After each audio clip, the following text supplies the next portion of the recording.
Hello viewers, welcome back to my channel Ayaz Bhatti Oxford Hub Hyderabad. Today I have brought for you 4 different modal verbs, and before this I have uploaded my video on 3 different modal verbs: have to, has to, had to and will have to.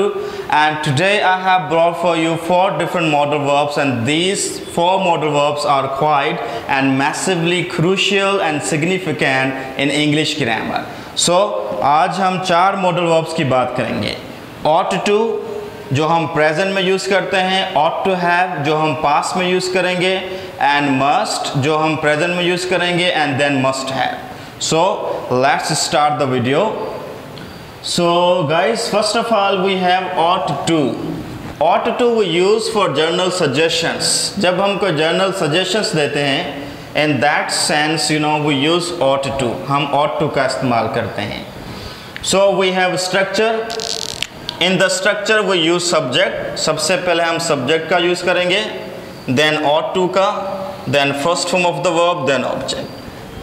Before starting the use of ought to, I must tell you that what is the meaning of ought to. ought to means चाहिए. आप लोगों को मैंने पहले should पर एक lecture दिया था and should के मुतालिक बताया था. should का मतलब भी चाहिए, ought to का मतलब भी चाहिए, but there is a little bit difference between them.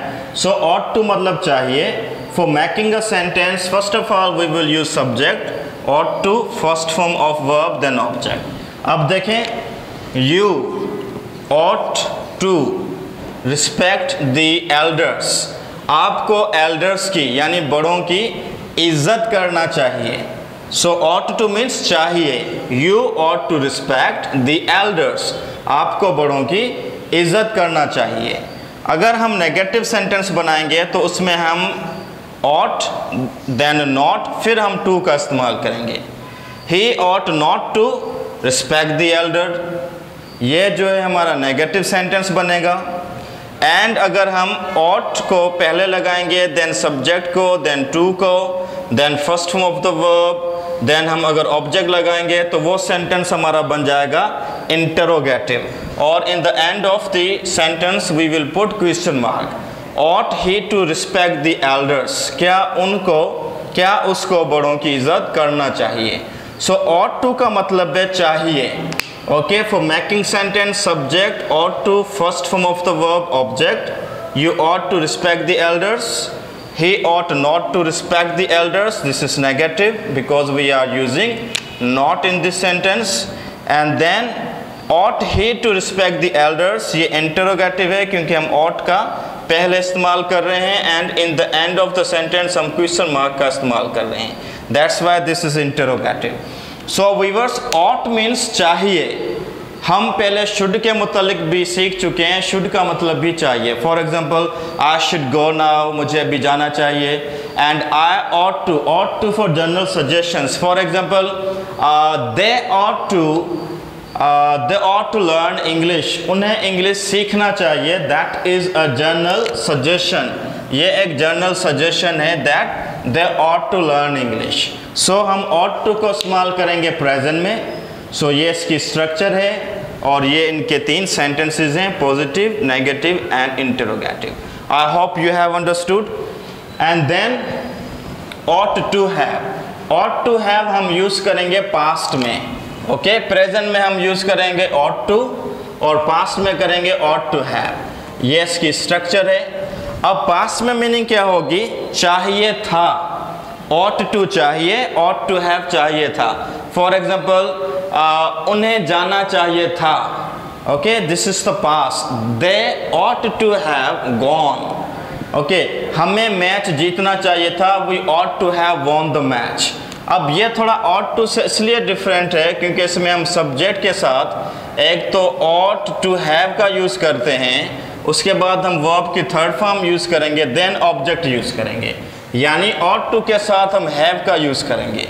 और दूसरा क्या फ़र्क है, इसमें हम वर्ब की थर्ड फॉर्म यूज़ करेंगे और ought to में हम वर्ब की फर्स्ट फॉर्म यूज़ करते हैं.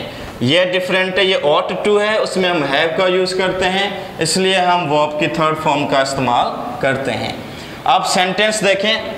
you सब्जेक्ट, ठीक है, ये देखें सब्जेक्ट, फिर हम यूज़ करेंगे ought to have, देन हम वर्ब की थर्ड फॉर्म यूज करेंगे, देन हम ऑब्जेक्ट यूज करेंगे। You ought to have learned English, आपको इंग्लिश सीखना चाहिए थी। ये पास्ट है, this is past. You ought to have learned English. And negative बनाने के लिए यू, फिर ऑट, फिर नॉट, फिर टू, फिर हैव। फिर हम वर्ब की थर्ड फॉर्म यूज करेंगे, देन हम ऑब्जेक्ट का यूज करेंगे। You ought not to have learned English, आपको इंग्लिश नहीं सीखनी चाहिए थी। एंड फॉर मेकिंग इंटरोगेटिव हम सबसे पहले ऑट का यूज करेंगे, then you, then to, then have. Then हम यूज करेंगे third form of the verb, then हम यूज करेंगे ऑब्जेक्ट, देन हम यूज करेंगे the mark of question mark, you know, mark of interrogation. Ought you to have learned English, क्या आपको English सीखना चाहिए थी। So guys, ought to have हम पास में यूज करेंगे subject, ought to have third form of the verb, then object. You ought to have learned English positive, you ought not to have learned English negative, ought you to have learned English interrogative. So ought to present first form of the verb, ought to have past third form of the verb. I hope that you have understood. ought to have में हम verb की third form का इस्तेमाल करते हैं। They ought to have met me, उन्हें मुझसे मिलना चाहिए था, like that. I hope you have understood. And then use of must. Use of must का हम तब इस्तेमाल करते हैं जब कोई काम हमें लाजमी करना हो, जो कंपलसरी हो, ज़रूरी हो, लाजमी हो, ठीक है। क्योंकि इसकी जो मीनिंग है वो कुछ इस तरह से निकलती है, लाजमी चाहिए या ज़रूर चाहिए। ओके, मीनिंग को जहन में रखें। मस्ट का मतलब है लाजमी चाहिए या ज़रूर चाहिए। सो जुमला बनाने के लिए हम सब्जेक्ट का यूज़ करेंगे, देन मस्ट का यूज़ करेंगे, then first form of the verb use करेंगे, इसमें हम वर्ब की फर्स्ट फॉर्म यूज़ करेंगे, देन हम जो है ऑब्जेक्ट का यूज़ करेंगे। You must come on time, आपको वक्त पर आना चाहिए, आपको लाजमी वक्त पर आना चाहिए। You must come on time meaning में क्या आ रहा है, लाजमी या ज़रूर, आपको ज़रूर वक्त पर आना चाहिए या आपको लाजमी वक्त पर आना चाहिए। You must come on time. They must be present. Be भी जो है वो verb भी है, verb के first form है, to have, to be verb है। They must be present, उन्हें लाजमी present होना चाहिए। So guys, मस्ट का हम इस्तेमाल करेंगे जब हमें कोई काम ज़रूर या लाजमी करना हो। फॉर एग्ज़ाम्पल, मुझे लाजमी आपसे मिलना चाहिए, आई मस्ट मीट यू, हमें लाजमी जाना चाहिए, we must go. So in that sense हम मस्ट का इस्तेमाल करते हैं। I hope you have understood.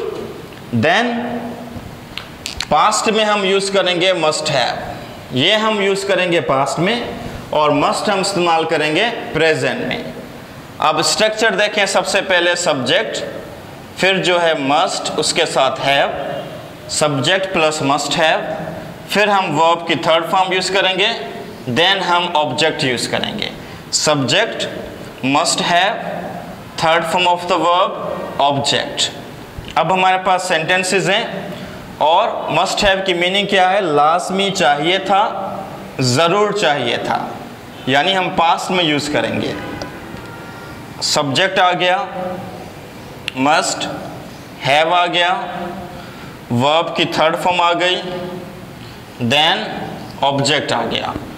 They must have purchased new books, उन्हें लाजमी नई किताबें खरीदनी चाहिए थी। They must have purchased new books. Negative, they must not have, फिर हम जो है वर्ब की थर्ड फॉर्म यूज़ करेंगे, देन हम जो है एंड में ऑब्जेक्ट यूज़ करेंगे। They must not have purchased new books, उन्हें नई किताबें नहीं खरीद करना चाहिए थी। फॉर मेकिंग इंटरोगेटिव सबसे पहले हम मस्ट का यूज़ करेंगे, then subject, then have, then third form of the verb, then you can see object, then the mark of interrogation, yani question mark. So the sentence is must they have purchased new books, क्या उन्हें नई किताबें लाजमी खरीद करना चाहिए थी। So guys must का हम इस्तेमाल करेंगे प्रेजेंट में, इसमें हम वर्ब के फर्स्ट फॉर्म यूज़ करेंगे। You must come on time, they must be present. लेकिन जब हम मस्ट हैव का यूज़ करेंगे तो हम इसमें वर्ब की थर्ड फॉर्म यूज़ करेंगे, ठीक है। और मस्ट में हम वर्ब की फर्स्ट फॉर्म यूज़ करेंगे। ये आपने जहन में रखना है, ये प्रेजेंट है, ये पास्ट है, ओके। मस्ट प्रेजेंट है एंड मस्ट हैव क्या है, पास्ट है। सो मस्ट हैव का जो स्ट्रक्चर है subject, must have, third form of verb object, they must have purchased new books, negative, they must not have purchased new books, interrogative, must